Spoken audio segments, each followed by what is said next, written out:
Halo, jumpa lagi di channel Trip Project. Ya, sekarang ini di Indonesia ini untuk pabrikan otomotif memasuki fase atau tren kendaraan listrik ya. Sekarang pabrikan otomotif itu berlomba-lomba menyajikan kendaraan listrik yang memang secara emisi itu sangat rendah dan juga untuk pemakaian energinya yang sangat minim dan juga efisien. Nah, memang itu juga didukung oleh pemerintah ya, karena untuk mengurangi dampak dari global warming ya. Jadi memang gua rasa sih trennya untuk kendaraan yang menggunakan bahan bakar minyak akan terus ditekan nih atau diturunkan produksinya dan nanti yang dikeluarkan adalah kendaraan listrik. Nah, tapi memang di luar dugaan untuk di Indonesia sendiri yang mengeluarkan kendaraan listrik dan dijual di market Indonesia itu bukan berasal dari pabrikan-pabrikan yang memiliki market share nomor satu atau pabrikan yang sering kita lihat kendaraannya di jalan raya. Bukan dari Toyota, bukan dari Daihatsu, bukan dari Suzuki. Tapi ternyata yang pertama itu dari Hyundai ya. Hyundai yang memang mengeluarkan mobil listriknya dan cukup terkenal ya dengan Ioniq atau Kona elektriknya. Kemudian disusul dengan Nissan Kick ya kalau nggak salah. Nah kemudian kita dikejutkan lagi nih di apa namanya di dunia otomotif Indonesia dikejutkan lagi dengan diluncurkannya mobil listrik berasal dari pabrikan Cina yaitu Wuling EV ya atau electric vehicle. Nah, untuk mobil mobil listrik yang memang sudah diterima oleh masyarakat Indonesia karena produk dari Hyundai ya ditangkap oleh pabrikan-pabrikan otomotif lain ya contohnya Wuling ini ya. Nah, Wuling tapi menyajikan mobil listrik yang beda nih. Dia menyajikan mobil listrik yang super small dan menurut gua ini sangat pantas banget nih untuk di perkotaan ya yaitu Wuling EV. Nah, pada tanggal 1 Juni dia launching nih di Mall Central Park ya yang cukup memang ya modelnya cukup unik banget ya. Nah, Wuling EV sendiri memang mobil listrik yang kecil dan compact dan sangat cocok memang di perkotaan. Nah, kalau kita lihat dari desainnya, desain mobil ini walaupun kecil memang sangat modern banget ya. Sangat futuristik dan juga kalau lu pakai mobil itu eye-catching banget deh. Nah, kalau kita lihat dari bagian depan, memang dihiasi oleh list chrome yang memang menyatu dengan lampu DRL yang memanjang dari kiri ke kanan. Jadi lampunya itu memanjang, jadi eye-catching banget deh kalau lu pakai mobil itu di malam hari. Dan juga headlamp LED yang berwarna hitam pada bagian cover dan bingkainya. Jadi kelihatan kayak smoke-smoke gitu ya, sporty, tapi tetap, wah keren banget. Nah, kemudian kalau kita lihat dari bagian samping, ya, kita bisa lihat lekukan-lekukan, walaupun ini bukan lekukan-lekukan yang tajam ya, karena mobil ini basisnya itu adalah city car yang memang, dan city car mungil, atau kalau di Jepang itu seperti kei car, jadi dia nggak ada lekukan-lekukan aerodinamis gitu loh. Jadi, ya, mobil ini kesannya keren, modern, tapi mungil gitu loh. Jadi, apa ya, lucu gitulah mobilnya ya. Keren sih menurut gua ya, desainnya ya modern gitu loh. Nah, dan juga kita juga bisa lihat dari bagian roof di bagian samping, dari bagian samping itu memang diwarnai hitam. Jadi dari pilar A, pilar B, pilar C dan juga roofnya itu warnanya hitam semua. Jadi kita bisa lihat bahwa kayak nggak ada roofnya gitu loh. Dan kalau untuk yang warna bodinya itu hanya dari kaca ke bawah gitu loh. Jadi bagian pintu, bagian bumper, jadi seperti itu. Nah, jadi mengesankan kayak nggak ada roofnya ya.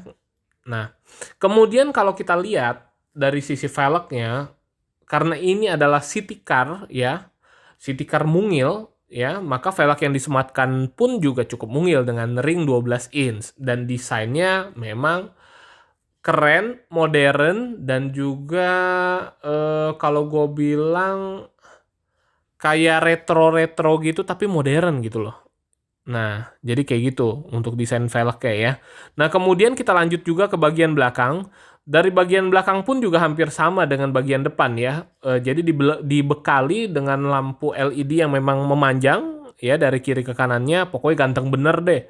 Dan juga warna yang ditawarkan, warna mobil ini itu warna-warna yang memang eye-catching banget nih. Jadi warna-warna bukan warna metalik tapi warna-warna polos gitu loh, warna-warna polos yang memang kayak retro-retro gitu deh, dan unik banget ya. Nah, kayak warna-warna Mini Cooper.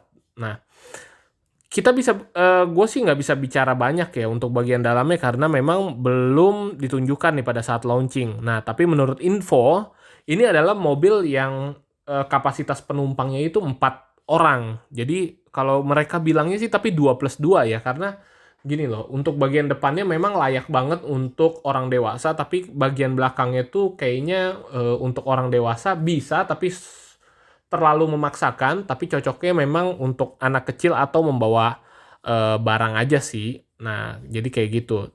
Tapi gua rasa sih cukup banget ya bagi orang yang memang mobilitasnya di perkotaan yang biasa berkendara mobil itu sendirian aja. Jadi kalau untuk pulang pergi kantor sih cocok banget menurut gua. Apalagi mobilnya kecil, untuk selap-selip pun juga gampang banget ya di tengah kemacetan. Dan juga kita tahu ya, parkiran-parkiran gedung di perkotaan itu kan banyak gedung-gedung yang memiliki parkiran yang sempit. Nah, teman-teman kalau pakai mobil ini pastinya nggak akan kesulitan lagi nih. Jadi ya tinggal selap-selip aja gitu loh. Nah, mobil ini infonya diluncurkan dengan 2 tipe spesifikasi mesin, yaitu ada yang 41 PS dan juga ada yang 68 PS. Dan kemudian jarak tempuhnya juga berbeda. Yang 41 PS itu 200 km, jadi dengan sekali charge dia bisa dipakai sepanjang ya 200 km. Dan juga yang untuk 68 PS itu kisaran maksimalnya itu di 300 km. Nah, menurut gue ini cukup banget ya untuk lo muter-muter di perkotaan atau pulang pergi kantor dengan 1 kali charge. Jadi kalau kita mau pergi kantor, mungkin kita pergi kantor kemudian pulang, ya udah kita mau tidur kita cas mobilnya, besok pagi kita bisa pakai lagi gitu loh.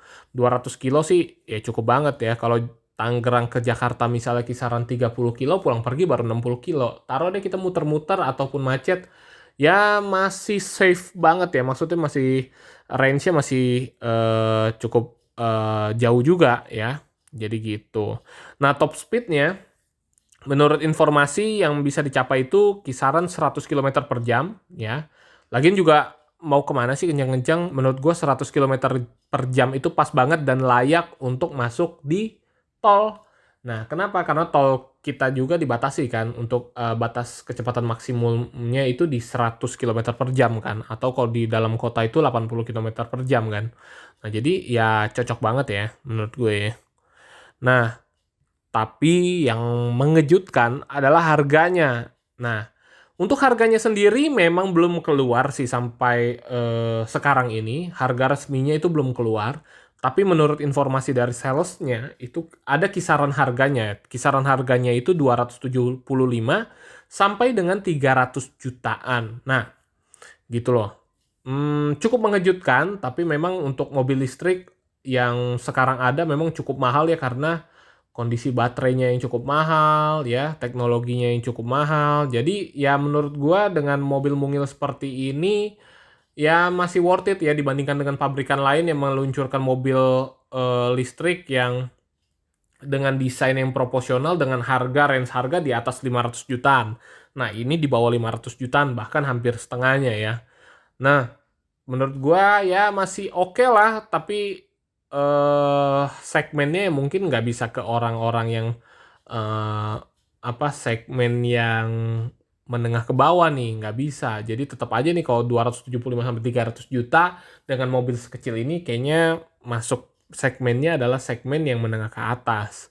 Nah, tapi menurut teman-teman gimana? Worth it nggak kira-kira mobil sekecil gini, mobil listrik sekecil gini dengan brand Wuling, harga 275 sampai 300 jutaan. Nah, menurut teman-teman gimana nih?